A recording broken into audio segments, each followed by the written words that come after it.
السلام علیکم ناظرین، مقابلہ کی نیو ایپیسوڈ کے ساتھ میں حاضر ہوں۔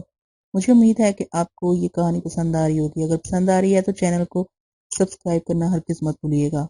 تو چلیے شروع کرتے ہیں، دیکھتے ہیں کہ آگے مقابلہ میں کیا ہوا۔ مجھے اس شخص سے کوئی رغبت نہیں تھی، اس لیے کہ اس نے سریتا پر ہاتھ اٹھایا تھا۔ حالانکہ وہ میرے ان ساتھیوں میں شامل تھا جو سہرانے میں اسیر ہو گئے تھے۔